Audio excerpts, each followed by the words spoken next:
شعیب شاہین صاحب، یہ اب ظاہر ہے سینٹ میں آپ کی عددی حیثیت کم ہونے جا رہی ہے اور حکومتی جماعتوں کے نمبرز وہاں پر زیادہ ہو جائیں گے، چونکہ ظاہر ہے مخصوص نشستیں آپ کو نہیں مل سکیں، جس کا بہرحال آپ کو نقصان ہونے جا رہا ہے۔ تو اب سینٹ کے انتخابات کو کیسے دیکھ رہی ہے آپ کی جماعت؟ ہر طرح کی زیادتی پچھلے جو 2 سال سے جاری و ساری ہے، اور اسپیشلی پچھلا 1 سال جو ہم نے بھگتا ہے، جس طرح ہمارے لوگوں کو اغوا کیا گیا، ان کو تشدد کیا گیا، فورسیبل پارٹیز چینج کرائی گئی، کنگز پارٹیوں میں شامل کرایا گیا، یہ ساری چیزیں ہم نے بھگتی ہیں۔ پھر سمبل کا نشان لے لیا گیا، پھر ہمارے پولنگ ایجنٹ گرفتار ہوئے، میں خود آپ کے سامنے بیٹھا ہوں، میرے سمیت ہمارے کئی لوگوں کے خلاف ایف آئی آریں کٹیں، ہمیں کوئی جلسہ، کوئی کارنر میٹنگ، کوئی فنکشن نہیں کرنے دیا گیا، لیکن اس سب کچھ کے باوجود ہم بہت بڑی لیڈ سے جیتے ہیں۔ میں 1,05,000 ووٹ سے جیتا ہوں اور میرا مد مقابل 50,000 ووٹ لینے میں کامیاب ہوا، لیکن اس سب کچھ کے باوجود کہ جتنی دھاندلی ہوئی اور جو کچھ ہوا، لیکن فارم 47 کے ذریعے ہمیں ہرا دیا گیا۔ سب سے بڑی پہلی بات تو یہ ہے کہ ہماری تو 180 کے قریب سیٹیں بنتی ہیں، جو کہ ہمیں ڈپرائیو کر دیا گیا، 2/3 میجارٹی ہے۔ اب اس کے بعد جس طرح چیف جسٹس آف پاکستان نے بھی کہا تھا کہ سیٹوں کا معاملہ الگ سے دیکھا جائے گا، تو جب الگ سے دیکھا جائے گا تو ہم نے ایک پارٹی جوائن کی، اور جس طرح ہمیں ریزرو سیٹ سے ڈپرائیو کیا گیا، یہ بدریتی بھی ہے، یہ آئین کی خلاف ورزی بھی ہے، یہ جرم بھی ہے، یہ غلط اقدام ہوا ہے۔ نہ صرف یہ کہ ہمیں نہیں ملا جو ایک پولیٹیکل پارٹیز کا حق ہوتا ہے، بلکہ یہ دوسری پارٹیز کو دے دیا گیا، جو کہ غلط ہے، کیونکہ نہ یہ گفٹ ہے، نہ یہ کوئی خیرات ہے، نہ آپ اس کو کوئی انٹرچینجبل یا ٹرانسفریبل کر سکتے ہیں۔ آرٹیکل 51 بڑا اس میں کلیئر ہے۔ بہرحال جو کچھ ہوا وہ آپ کے سامنے ہے، اس کے ذریعے اب جو کچھ بھی چل رہا ہے، لیکن دیکھیں شعیب صاحب، پبلک سپورٹ اب یہ فیصلہ صرف الیکشن کمیشن کا تو نہیں ہے نا؟ اب تو آپ لوگ درخواست لے کر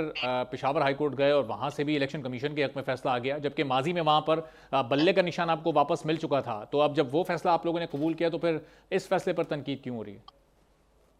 نہیں، ہم اس کے خلاف سپریم کورٹ میں جا رہے ہیں، تنقید بھی کرنا ہمارا حق ہے۔ اگر غلط فیصلہ ہوا ہے، آئین کی خلاف ورزی میں کوئی فیصلہ ہوا ہے، کسی نے بھی کیا ہے، عدالتوں کے سارے فیصلے 100% تو درست نہیں ہوتے نا، اور ہمارا حق ہے ہم سپریم کورٹ میں جائیں، لیکن کوشچن یہ ہے کہ آئین کی آرٹیکل بڑا واضح ہے،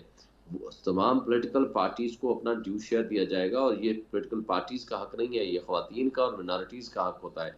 یہ جتنی جنرل سیٹس آئیں گی اس ریشو کے حساب سے وہ لیٹر اینڈ اسپرٹ اگر کانسٹیٹیوشن کی انٹرپریشن کریں گے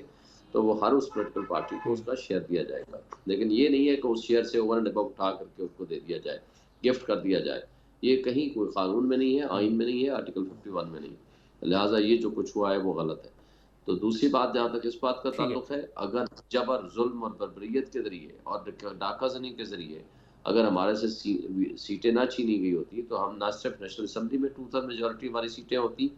بلکہ ہماری سینٹ میں بھی واضح اکثریت ہوتی، جس میں پنجاب سر فہرست ہوتا، اور کے پی میں تو ہم آلریڈی سر فہرست ہیں۔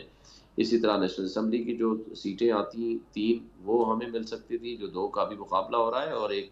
جو ضمنی الیکشن ہوا ہے، اور اسی طرح ہمیں سندھ میں بہت بڑی اکثریت مل سکتی تھی، تو جس طرح اور بلوچستان سے بھی ہمیں ڈیو شیئر ملتا۔ تو یہ ہر لحاظ سے ظاہر ہے، ہمیں اسمبلی سے جب ڈپرائیو کیا گیا اور پھر اس کے ساتھ ریزرو سیٹ سے ڈپرائیو کیا گیا،